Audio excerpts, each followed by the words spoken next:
성경 말씀은 참 신비롭습니다. 구약 성경의 상당 부분이 이스라엘의 시대적인 역사를 기록하고 있습니다. 적어도 수천 년 전의 사건들이 기록되어 있는 것인데 성경을 읽다 보면은 이 말씀이 과연 수천 년 전의 일일까 하는 생각을 갖게 됩니다. 특별히 그 시대적으로 얼마나 성경이 잘 반영되어지는지 이루말할 수가 없습니다.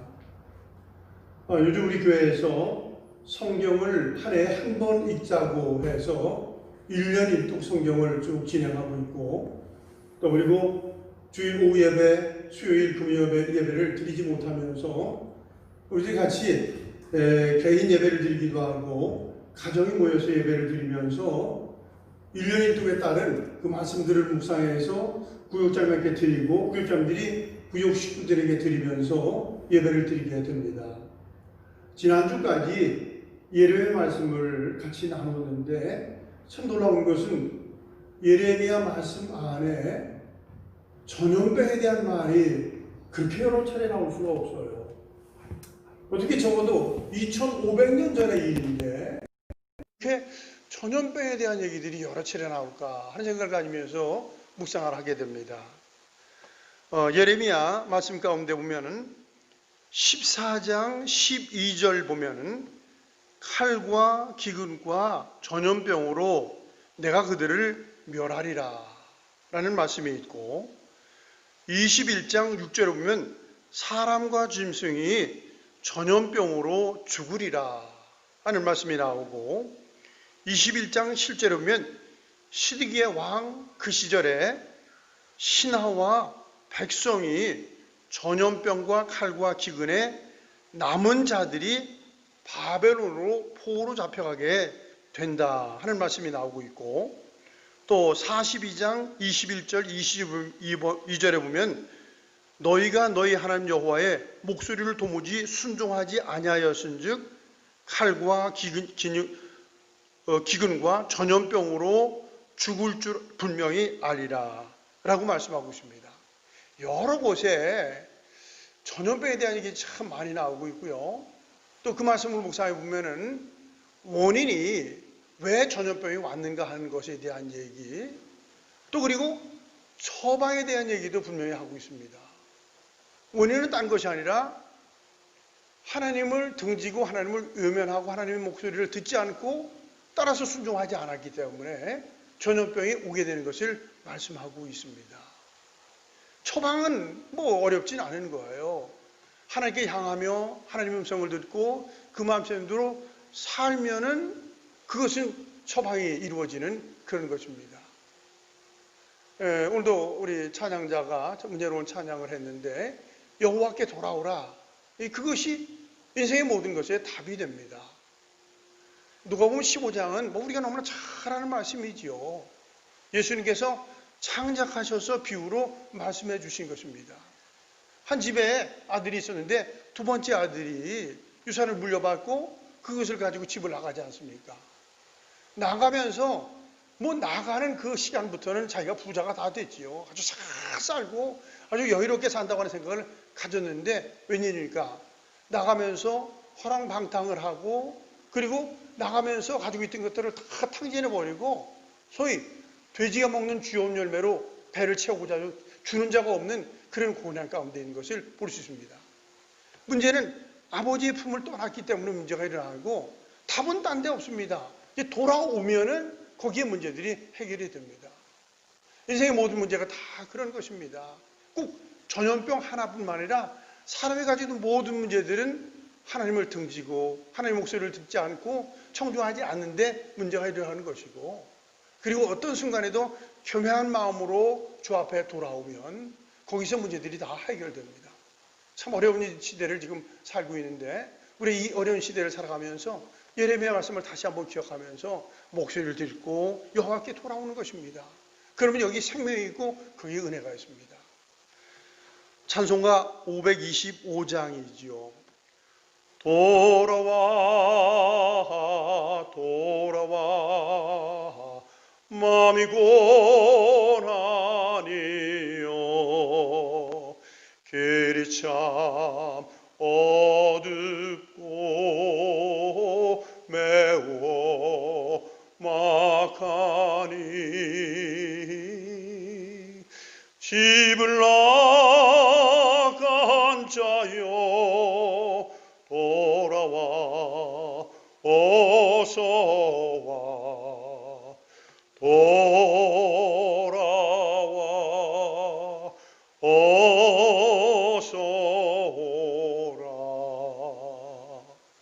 거듭 말씀이지만 찬송가 525장은 누가 보면 15장의 찬송이에요. 찬송시를 참 잘 기록했어요. 집을 나가면 마음이 험악해지고 길은 어렵고 고통스럽습니다. 답은 딴 데 있는 것이 아닙니다. 오직 아버지 앞에 진심으로 돌아오면 주님 맞이해 주시고 또 주님이 모든 것들을 은혜로 채워주는 역사가 일어납니다. 이 사건뿐만 아닙니다. 모든 사건들은 오직 아버지 앞에 돌아오고 하나님 앞에 돌아오면 거기 모든 문제들이 해결되는데 더욱이 이런 기회를 통해서 중심으로 하나님 앞에 돌아오는 역사들이 있기를 바랍니다. 오늘 예레미야 말씀을 보면은요, 예레미야 말씀 50장 4절 5절을 보면은 먼저 2절을 보면 이런 말씀이에요. 너희는 나라들 가운데 전파하라, 공포하라, 깃발을 세우라, 숨김없이 공포하여 이르라. 바벨론이 함락되고 벨이 수치를 당하며 무로닥이 부스러지며 그 신상들은 수치를 당하며 우상들은 다 부스러진다 하라. 그래요. 바벨론이라는 나라는 강대국 중에 강대국입니다. 그리고 벨이라고 하는 것은 바알을 줄여서 말하는 것인데 바벨론의 큰 거국 그리고 수많은 사람들이 바알을 섬기면서 살고 있는데 이 부분들은 다 무너진다는 거예요. 그런데 무너져 돌아오는 것이 아니라 지금 돌아오면 살 길이 있다고 하는 것입니다. 4절 보면 여호와의 말씀이라 그날 그때에 이스라엘 자손이 돌아오며 유다 자손도 함께 돌아오되 그들이 울면서 그 길을 가며 그의 하나님 여호와께 구할 것이다. 그래요. 거듭가수 말씀이지만 하나님 앞에 돌아오면 여기에 문제들이 다 해결되는 역사가 일어났습니다. 오늘 우리가 살고 있는 이 시대에 수많은 사람들이 아버지를 등지며 살아갑니다. 이건 불신자의 문제가 아닙니다. 신앙을 가진 사람들이지요. 중심으로 하나님을 향하지 못하는 그것이 있는데 떨치면서 중심으로 아버지 옆에 돌아오게 되면 여기 생명이 있고 여기 은혜가 있고 거기에 사는 길이 있게 됩니다. 오늘 말씀 가운데 보면 이런 말씀이에요. 4절 보면 여호와의 말씀이니라 그날에 그때 이스라엘 자손이 돌아온다. 유다도 돌아온다는 얘기예요. 또 돌아오는 자세를 보면 5절 보면 그들이 그 얼굴을 시온으로 향하여 그 길을 물으며 시온을 향해서 그 길을 물은다 한 것은 시온이라는 것은 예루살렘의 또 다른 이름을 시온이라고 얘기하고 있고요. 또 시온이라는 것은 하나님의 영광이 있는 그곳을 향하는 것입니다. 그러니까 관심사를 아버지에게 돌리면서 나아가는 것 바로 그것입니다. 군대 생활을 하게 되면 군대에서 군인들이 연병장에 가득 모여가지고 그리고 모임이 진행되면서 이제 돌아가는 일인데 이제 분열을 하고 사열을 합니다. 그러면서 돌아가는 것은 시계 반대 방향으로 쭉 돌아갑니다. 그래서 소대장이 앞에 서고 소대장들이 쭉 서가지고 따라가죠. 그래서 척척척 발을 맞춰서 쭉 따라가다가 부대장이 계시고 지휘관들이 있는 단상에 머물게 되면 단상을 지나가게 되면 소대장이 크게 받들어 총 하고 외칩니다. 물론 총을 가진 사람은 받들어 총을 해요. 그리고 받들어 총을 하든지 총을 매든지 간에 시선은 위로다가 쫙 쳐두면서 부대장이나 그리고 지휘관들을 향해서 쫙 시선을 바라봅니다. 그리고 나서 그 상태에서 초박초박 앞으로 갑니다. 그리고 세워 총 하는 순간에 얼굴이 딱 정상으로 돌아옵니다. 넘어지는 사람 하나도 없지요. 뭐 그 훌륭한데 넘어지겠습니까? 근데 받들어 총과 동시에 그 시선이 부대장과 지휘관들을 향해서 쫙 돌아가는 그것을 봅니다. 그때 그 생각이 나요. 그래, 신앙이란 바로 그런 것이다. 하나님을 향해서 받들어 총 하는 것처럼 살아계신 하나님을 바라보는 것이다. 신앙이란 바로 그런 것인데 믿음의 주요 우리를 온전케 하시는 예수를 바라보자 하는 것입니다. 한번 따라합시다. 예수를 바라보자. 그래요. 끊임없이 우리의 시선이 오늘 우리가 살고 있는 시대가 참 뭐 그렇게 사람들의 시선을 끄는 것들이 많은지 이루 말할 수 없습니다. 다시 말씀드리면 받들어 총하는 심정을 가지고 살아계신 하나님을 바라보는 거예요. 믿음의 주요 우리를 온전케 하시는 예수님 향해서 바라보는 그런 자세를 갖고 살아가는 건 바로 그것이 신앙입니다. 참 어려운 시대를 지나가고 있는데 이 시대에 그 어느 때부터 차분하게 안정된 마음을 가지고 살아가는 것, 그것이 참 필요한 시대를 살아가고 있습니다. 운동하는 사람들이 뭐 거의 그런 얘기를 하지요. 저는 뭐 개인적으로 골프를 전혀 모르는데 골프를 잘하다가 안 되면은 뭐 운동 다 그렇지요. 기본으로 돌아가라. 그래가지고 다시 스윙 연습을 하고 뭐 그런 식으로 한다고 그래요. 모든 것들은 다 기초가 소중하다는 얘기예요. 그래요. 신앙도 기초가 참 소중한 것입니다. 새롭게 예수님과 관계를 회복하면서 믿음을 세워나가는 것입니다. 그리고 그 관계성 속에서 생명의 주님을 모시고 주님과 더불어 교제하며 살아가는 것, 그것이 신앙이요, 그것이 믿음의 길이 되어지는 것입니다. 구약에 나오는 많은 선지자 가운데 참 어려운 선지자를 꼽으라 하면 호세아를 꼽을 수 있으라고 생각을 해요. 하나님께서 호세아를 부르지요. 근데 부르는데 너 장가가라 라고 불러요. 뭐 그 참 좋은 일이지요. 근데 장가를 가는데 얻는 부인의 조건이 있어요. 이건 아찔합니다. 음란한 부인을 얻으려 하는 거예요. 그리고 자식을 낳게 된다는 것입니다. 근데 역시 부인과 더불어서 음란한 자식을 낳으라는 거예요. 그래서 이름을 져주는데 루하마 뭐 그런 이름을 졌습니다. 이건 로라는 것은 아니라는 뜻인데 암미, 백성이 아니다. 내 백성이 아니다. 내가 긍휼을 너희들에게 주지 않는다 하는 이름을 갖습니다. 참 안타까운 일이지요. 그러면서 거기서 호세아를 통해서 그 메시지를 전해주는 건 그거예요. 돌아오면 맞이하는 것이다. 받아들여야 된다. 그런 것입니다. 그것이 아버지의 심정입니다. 분명히 잘못된 길을 걸어가고 있는 거예요. 그럼에도 돌아오기만 하면 아무런 조건 없이 그저 받아들이는 것. 그것이 호세아가 하는 일이요. 하나님께서 우리에게 하시는 그런 것입니다. 그래요. 우리가 이 어렵고 힘든 일을 지나가면서 정말로 다시 한번 우리의 마음을 주님을 향할 수 있는 좋은 기회들이 되어지길 바라요. 영혼이 잘 되면 범사가 잘 되고 강건한 약속을 하는데 영혼이 잘 된다는 건 다른 것이 없습니다. 우리가 하나님 앞에 돌아온 것이고 하나님 안에 거하는 그 삶을 살아가는 것입니다. 그러면서 오늘 여기 주어지는 말씀 보십시오. 또 5절 말씀이면 그들이 그 얼굴을 시온으로 향하여 그 길을 물으며 말하기를 너희를 오라 잊을 수 없는 영원한 언약으로 여호와와 연합하라 하는 것입니다. 잊을 수 없는 영원한 언약이라는 것입니다. 이건 하나님의 말씀을 근거로 해서 하나님과 관계를 새롭게 하라 하는 사실입니다. 끊임없이 하나님의 말씀을 가까이 하면서 그 말씀을 통해서 잊을 수 없는 영원한 언약의 말씀으로 여호와와 연합하라. 뭐 뒷걸 한번 따라합시다. 여호와와 연합하라. 그래요. 하나님과 연합하라는 것이에요. 물론 돌아오는 것 굉장히 소중한 것입니다. 그리고 여호와와 연합하라는 것은 하나가 되는 그런 것입니다. 하나가 되어지는 참 신앙은 참 신비로운 것입니다. 특별히 바울 같은 사람은 갈라디아서 2장 20절에 그 유명한 말을 하지요. 내가 그리스도와 함께 십자가에 못 박혔나니 그러지 이제는 내가 산 것이 아니요 오직 내 안에 그리스도께서 사신 것이라. 이제 내가 사는 것은 나를 사랑하사 나를 위하여 자기 자신을 버리신 하나님의 아들을 믿는 믿음 안에서 사는 것이다. 그런 고백을 합니다. 내가 그리스도와 함께 십자가 못 박혀 죽었니? 내가 그리스도가 내 안에 거하는 그런 삶을 살아가고 그리고 십자가의 은혜를 늘상 기억하면서 그 신앙을 가지고 살아가는 그 삶을 얘기하고 있습니다. 그래요. 우리가 살고 있는 시대는 바로 그런 것입니다. 왜 나는 죄를 가지고 이 땅에 태어났지만 예수께서 내 죄 때문에 십자가에 돌아간 것이 사실인데 그 사실을 믿으면서 십자가에 돌아가신 예수님을 늘상 모시고 바라보면서 살아가는 것 바로 그것입니다. 그러면서 거듭맞추면 잊을 수 없는 영원한 언약으로 연합하라 하는 것입니다. 이건 생명의 말씀을 얘기하는 것입니다. 신앙은 다른 것도 없습니다. 하나님의 말씀과 더불어서 살아갈 때 그것이 믿음의 길, 은혜의 길을 걸어갈 수 있지 말씀을 떠나서는 온전한 신앙의 길을 걸어갈 수 없습니다. 예수님 시험 받으시면 그렇지 않습니까? 사람이 떡으로만 살 것이 아니요 오직 하나님이 비롯하는 모든 말씀으로 살 것이다 라고 말씀하셨습니다.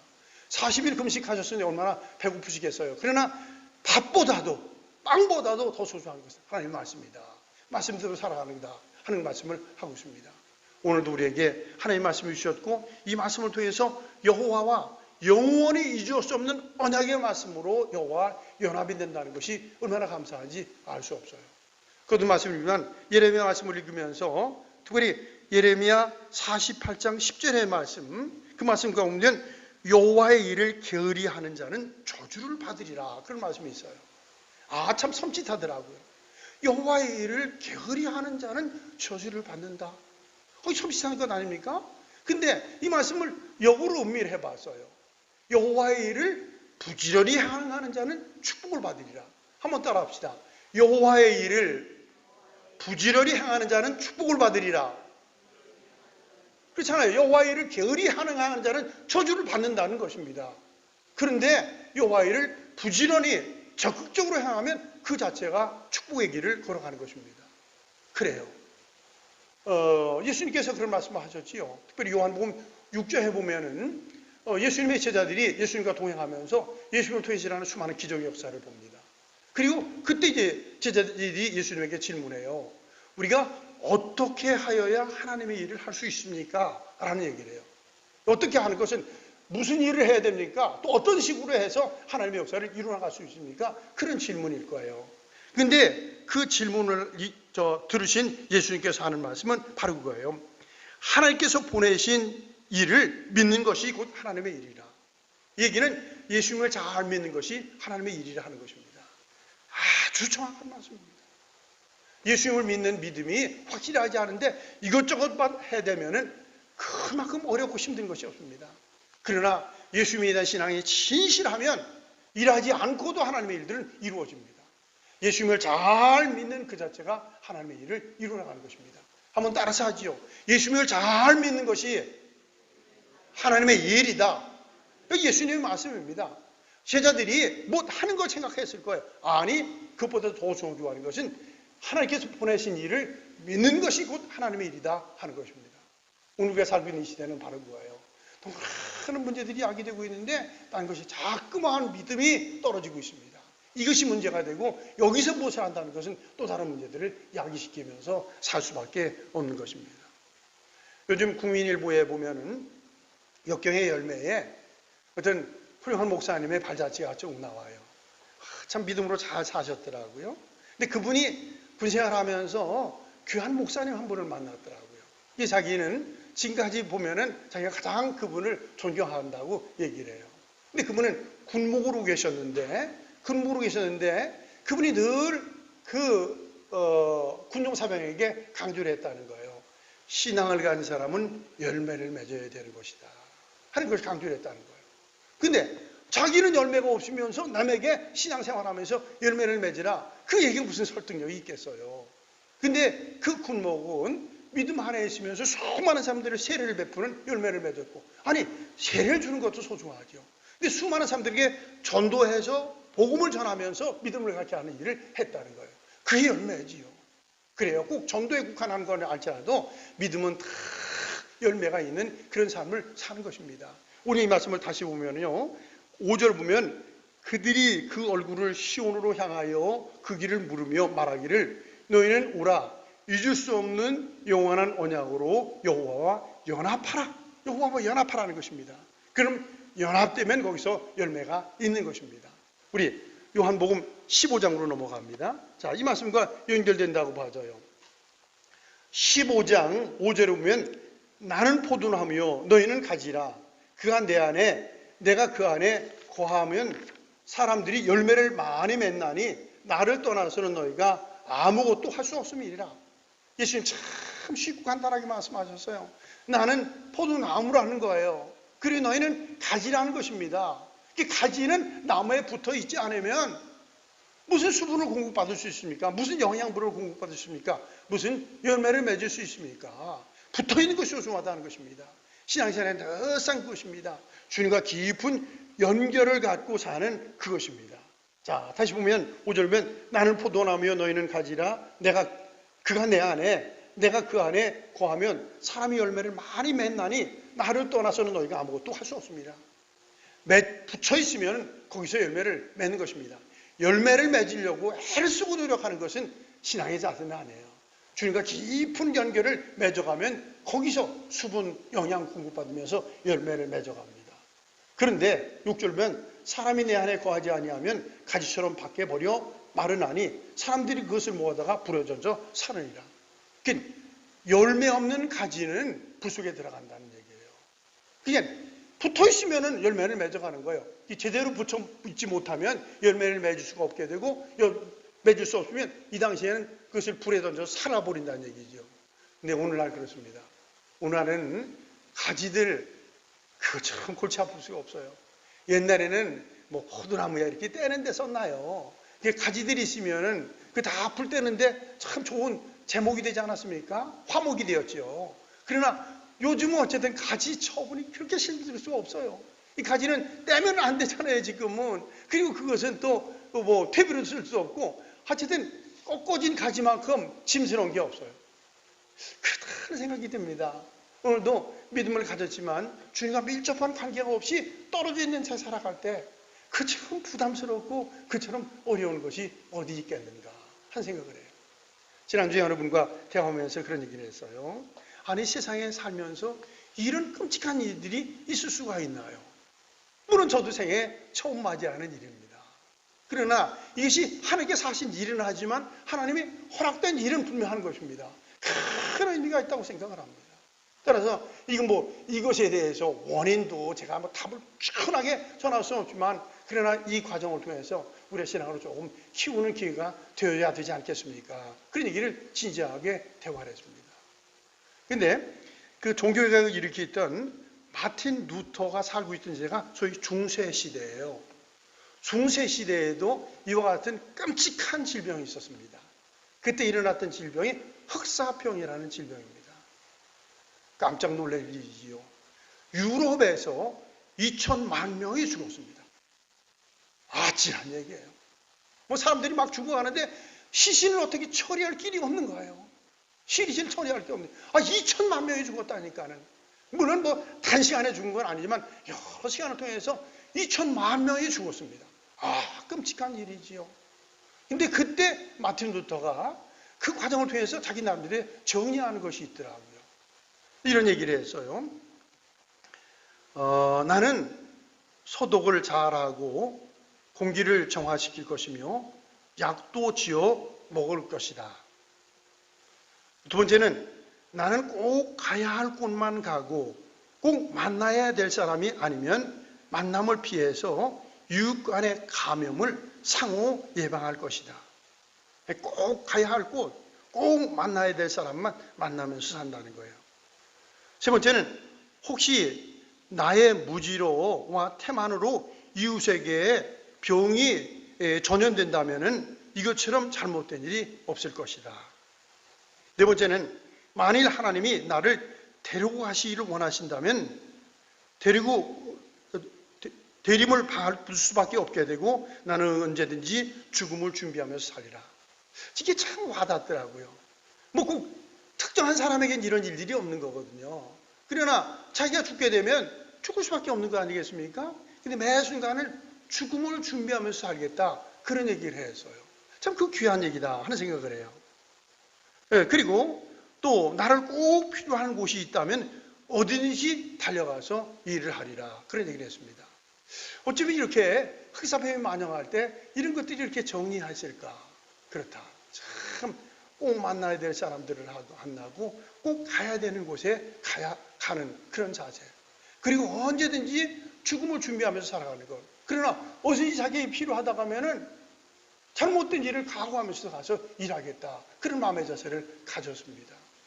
그러면서 이 시대에 이 흑사병이 유행하던 그 시대에 소위 종교개혁이 일어나는 거예요. 종교개혁이라는 것은 아차하면 죽는 거예요. 근데 이건 하나님이 정말 원하시는 일이다.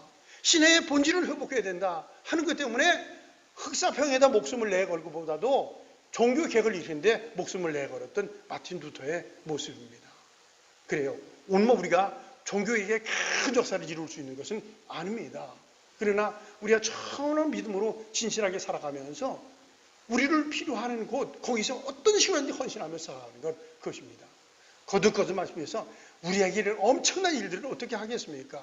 그러나 이런 시대에 정말로 차분하게 안정스럽게 내 영성을 관리하면서 나를 통해서 하고자 하는 하나님의 일들을 끊임없이 이루어나가는 그것입니다. 그 무엇보다도 주님과 더 밀접한 관계를 잘 맺으면서 살아가는 것, 그것이 곧 신앙이요, 그것이 믿음의 길입니다. 다시 요한복음 15장의 말씀 보면요, 6절에 보면 사람이 내 안에 거하지 아니하면 가지처럼 밖에 버려져 마르나니 사람들이 그것을 모아다가 불에 던져 살을 수밖에 없다. 너희가 내 안에 거하고 내 말이 너희 안에 거하면 무엇이니 원하는 대로 구하라. 그리하면 이루리라. 그러니까 주님과 밀접한 관계를 잘 맺어가면 그 안에서 기도하고 기도에 대한 응답을 받으면서 살아갈 수 있게 된다는 사실입니다. 이건 어떤 가지고 있는 문제들의 해결 그 차원보다도 주님과 밀접한 관계 속에서 하나님의 뜻을 이루어나가기 위해서 끊임없이 기도하면 그 기도에 대한 응답이 이루어진다는 사실입니다. 예레미야도 똑같은 말씀을 하고 있는 것이고 예수님도 너무너무 소중한 말씀을 하고 있는 거예요. 예수님과 연합된 관계, 하나가 이루어지는 그런 관계를 신실대에 잘 맺어가라. 그 8절 보면 너희가 열매를 많이 맺으면 내 아버지께서 영광을 받으실 것이요 너희는 내 자가 되리라. 그래요. 너희가 열매를 많이 맺으면 그 자체가 하나님께 영광이 되어지는 삶을 살아가는데 열매를 맺기 위해서는 딴 것이 없다고 하는 것입니다. 가지인데 가지가 나무일 때 붙어있는 것이다 하는 것입니다. 떨어지면 그것은 불쏘시개 지금은 이것처럼 골치 아플 수가 없다는 얘기지요. 그러나 붙어있으면 열매를 맺고 열매를 맺으면 그것이 아버지 앞에 영광을 돌리면서 산다는 사실입니다. 우리가 사는 웨스트민스터 신앙 고백 그거 알지 않습니까? 거기 요리 문답이 있는데 그것은 질문을 던지고 신앙적으로 답을 해놓은 것을 기록을 해놨어요. 그런데 제일 첫 번째가 인간의 제일 되는 목적이 무엇이냐? 그 질문입니다. 사람이 이 땅에 살아가는 목적 가운데 가장 큰 목적이 뭐냐 하는 거예요. 근데 답은 이렇게 썼습니다. 하나님을 영화롭게 하고 영원토록 그를 즐겁게 하는 것이다 하는 것입니다. 이걸 쉽게 얘기해서 고린도서 10장 30절의 말씀이죠. 하나님께 영광을 돌리면서 살아간다는 것입니다. 근데 우리가 어떻게 하나님 앞에 영광을 돌립니까? 그것은 주님과 밀접한 관계를 맺으며 사는 것, 주님과 연합된 관계를 맺고 살아가는 것입니다. 항상 내가 주 안에 거하는 것이고 주님을 내 안에 모시면서 살아가는 것입니다. 참 이 자체도 신비로운 거예요. 그렇잖아요. 적은 것은 큰 것 안에 들어갈 수 있지 않습니까? 그러나 큰 것이 적은 안에 들어올 수는 없지요. 내가 주님 앞에 들어갈 수는 있지요. 그러나 주님과 큰 분이 내 안에 들어온다는 것은 신비로운 것인데 이게 신앙의 신비예요.